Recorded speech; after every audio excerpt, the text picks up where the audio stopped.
Hi there, and welcome to the Creative Operations Podcast. I'm your host, Kevin Groom, and in this podcast, we'll be talking with creative operations leaders in all kinds of industries, from franchising to finance, from healthcare to hospitality and beyond.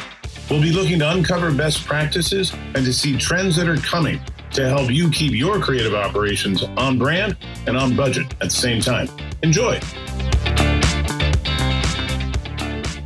Welcome, everybody, to this episode of the Creative Operations Podcast. I'm your host, Kevin Groom, and I'm really excited about today's episode because we're going to have an opportunity to dive into the creative side of the creative operations problem. Our guest today is Karen Gress. Karen has a unique background. She'll tell you a little bit about it. It has a lot to do with that old Joni Mitchell song, seeing things from both sides now, because Karen has seen the creative operations problem, both from the client side and from the vendor side. I'll let Karen tell us a little bit more about that. Karen? Sure. Hi, everybody. It's nice to be with you today. And I currently work for Pike & Nine in the capacity of the professional services lead on their team. And yet my background, I was introduced to Campaign Drive as a product back in 2012. So I've been with the company in several different capacities for over 10 years now. And we started by pursuing a solution for a software as a service for the marketing and in-house creative team that I was currently part of. So in 2012, we brought Pike & Nine or Campaign Drive into our toolkit, and I used it at WellBiz Brands until about 2019, when I had the opportunity to join the Pike & Nine team as an internal resource. And so I've been with the company for about 3 years. And it gives me a really good perspective because I've been on, as Kevin mentioned, both sides of this equation. I've been the person needing the solution and the person providing the solution. And it's been really, really exciting, to be able to be on the problem-solving side to help clients with their creative workflow processes. And we've really been pleased to have Karen as well to that. The notion of looking at the problem of creative operations from that vendor side. So you look at lots of different problems, from one industry to another, from financial services to restaurants and beyond. When you think about all those different designers and studios that you engage with all the time, tell me a little bit about how they see templating and how you see templating and how you guys come to a common understanding of what a template is really valuable for, when it should be used, and maybe when it shouldn't. Okay. A template is something that is a tool, right? So you want to make the tool the easiest and most efficient possible. So it's a tool for marketers to get their marketing campaigns to the public. It's a tool for administrators to lessen their one-off workload, right? A template is, thinking of a template as something that can be used over and over again. So it lessens the one-off, it lessens the manual labor for administrators. It streamlines the campaign to market for marketers, right? And what we want to do is bring all of this, kind of together, right?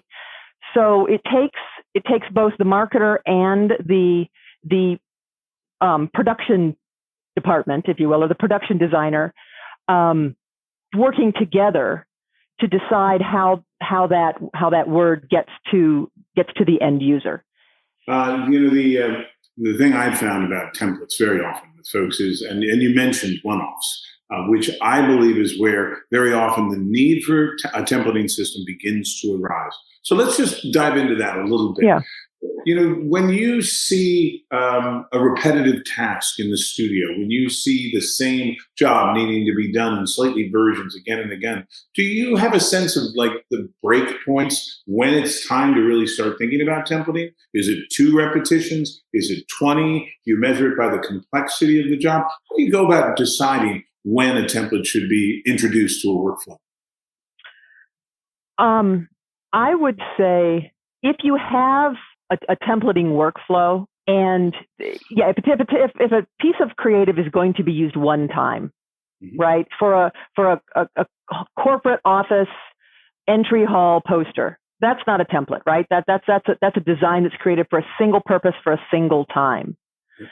But beyond that, if this piece of creative is intended to be used beyond the accessibility of the immediate designer, I give you a design and I give it to the one person that it's intended for, right? As soon as that becomes, I have to give this, I have to be able to, to have this piece of creative accessible when you're not around, or I need to be able to pass it to 1 or 2 or 4 or other people. There are very few downsides to making something a template if you have a template workflow accessible to you. That's right? Awesome. And there is one thing that I thought of, in regards to a template and other benefits to templating, which for a marketer and for a brand steward is the consistency. No matter how consistent a human can be, right? If they're making 100 one-offs, oftentimes, or it's separated amongst 2 individuals or more individuals, inconsistencies can arise and begin to creep in, right? Templates help with brand consistency as well. So it's not just about getting work done faster, it's getting work done better, where you reduce the inconsistencies that can arise from multiple iterations. Does that make sense? It sure does. I used to work in the advertising business with a Manhattan agency that had about 30 studio artists. And as time went by, I functioned a lot in the copy editing role. But as time went by, and I got to know that team better and better, I could actually tell by the way an InDesign file was set up who had created it. And that's because each individual sort of had their own way of using their creative tools that began to reveal itself in the designs. I think those guys were so talented that they actually addressed the issues of brand consistency almost by second nature. But even with those little details, you can see how, and I thought the phrase you used, creep in, inconsistencies can creep in. I think that's a perfect way of describing how a system, a machine, can help eliminate those sorts of inadvertent inconsistencies and make life a lot easier for everybody down the road. So that's great. But, it brings up another point. I wanted to because you're creative, that was a question that I wanted to bring up around the creative's attitude toward templates. When we first started, there was a kind of a resistance to templates, as if it would somehow take creativity out of the process. I wanted to just get your sort of thoughts on that. Did you feel first started working with templating workflows, or did you just welcome the labor savings and sort of the release from one-off mechanical demands that it brought? I don't resist it at all. I think it is one. I personally, in my own work and from my own creative perspective, love templating. If I can set something up perfectly one time, and I can go back and use that perfect setup again and again and again, I will do it all day long, because it helps me. I can focus and concentrate and get it the way I want it to start with. And then I can release myself from that intense concentration because I know it's correct. I know it's right. And I don't have to rethink it every time I go in to use that piece of material. And whether it's a template in a system like Pike&Nine or Campaign Drive, or it's in a master template I've set up in Illustrator or Photoshop, right? I'll go back and use those. I have, little master templates squirreled away for various things that I go and address over and over again. It's not just in, in a tool like Campaign Drive. I use it in other areas as well. Any place I can templatize, I do. It's a great point. So let me dive a little bit deeper onto one of the issues in templating that you and I have seen arise over the years, and that has to do with fonts. So when you're packaging up a design, a one-off design, let's say, the notion of transmitting the fonts has some issues that are associated with it. Classic issues of sharing fonts or distributing fonts to vendors, to printers, etc. You also have the issue of, do users have access to those fonts, and how do they create their own brand consistent materials if they don't have access to fonts?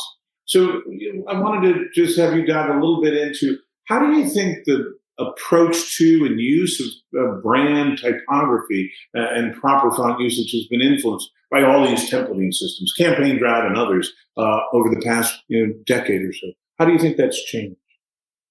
I know that font attitude has changed, right? And I think rightfully so.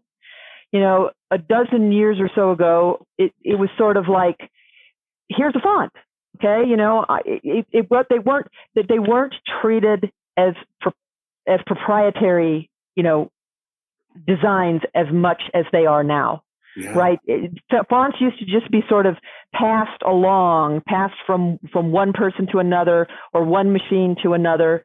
I think from a brand steward, point of view, there's always the desire to use a brand font, right? And if you're templatizing, you don't want your users to use non-brand fonts. And so in the past, it's just, here's the font, install it, use it, right? And that's sort of not, it's not correct usage of font creative licenses. And so I think that there's been a lot of steps in the right direction, which is limiting just free transfer of fonts. But that does then bring up the issue of, okay, well, what do I do when I don't, I can't hand this font off to someone else, right? And that's where a templatizing system such as a platform such as Campaign Drive is very valuable, because the end user isn't required to have the font, right? They can rest assured that they're going to make this template and it's going to have a font that's available only in the platform, so they can use a brand approved font and not, have to worry about using it incorrectly. So, those types of systems really do help in that way.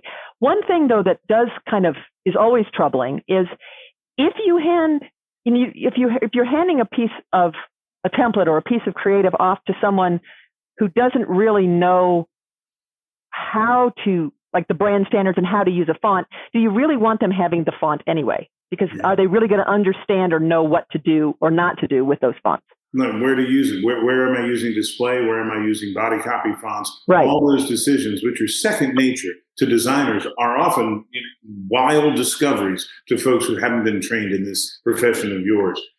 And so all of those are really good points. I also wanted to amplify the evolution of attitudes about font licensing. I agree 100% that West, even in the 2000s, but for sure even earlier than that, as we were really starting to make the transition into a fully digital workflow and design. So the notion that a typeface, a font, is a piece of intellectual property that deserves the same protections that software gets, any kind of software gets, that's been a discovery for folks. Obvious to many people, but a discovery to many, many more. And the notion that you need to find a distribution strategy for your fonts without running into licensing or legal restraints or problems, a huge, huge issue. I think a huge benefit, as you were saying, of platforms like Campaign Drive. It doesn't occur to you when you're first thinking about it, but when you look in hindsight and realize that you've got 100 fonts that you're using across 200 or 300 different templates, and that you haven't deployed those, not to a vendor, not to a franchisee. You've kept them all safe under, if you will, lock and key. That's a huge peace of mind that I think is becoming more and more evident. And, one other point is that Google has done the world, I think, a great service. Yeah. Google fonts offer enough substitutions so that if you don't have the budget to buy a font, there's still no reason to go and inappropriately, violate the license on it. You can usually find a Google font that's a pretty good substitution for what you're doing in the brand. Would you agree with that? Yes, I would. And this is something that brings up an interesting point when I was working, with agencies when I was on the client side. Mm-hmm. And that is, I think it's very important for marketing teams and brand designers of any company to work with their agencies and talk with their creative agencies, whether they're internal or external, about font usage. And especially in regards to workflows and distributing creative amongst stakeholders, because it's very easy for a creative agency to watch me pull this font out of my hat, right? I'm going to use this font, and it's not, I don't want to say irresponsible, but they don't take into consideration the cost of the font, the ability for the font to be, distributed or used, or how it's going to be used, right? So I think the font discussion with agencies is super important. And it's clear, as a client, you can say, hey, we're using a creative operations workflow that involves X, Y, and Z. So whatever font you design for us, in this design needs to be able to be used in those types of workflows. So please don't even show us other options. Start from that premise and go find fonts that will work with our needs. And I don't know that a lot of teams understand that, and certainly agencies don't. But if you can have that conversation with your creative agency up front, it can save a lot of heartache down the road. The point, I think, in two cases now in our conversation just today, you've really made and created an emphasis around creative operations issues aren't just for the tail end of the creative process. They should be thought about all the way through. So even when you're in Illustrator, even when you're in Photoshop, using templatizing concepts for consistency and efficiency, those are things to think about in the moment that you're creating stuff.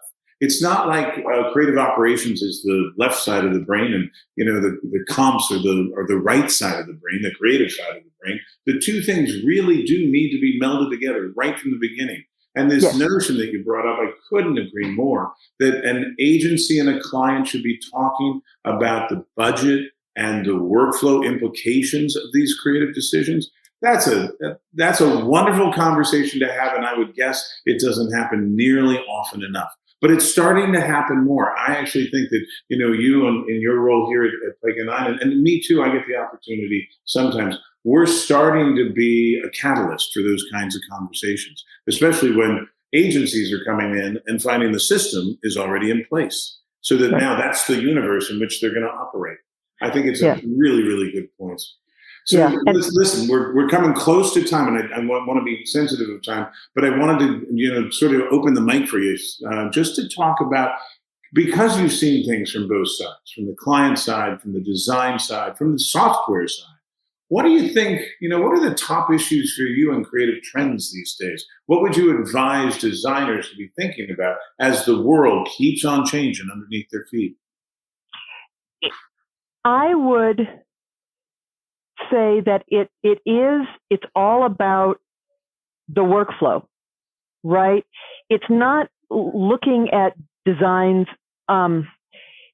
It's that collaboration with your agencies right from the start. How is this creative going to be used? How is it going to be deployed? How is it going to be ultimately handled, right? Streamlining because the way that information is deployed the tools that are available, they're changing every day, right? And so it is sort of the whole, how do we work together?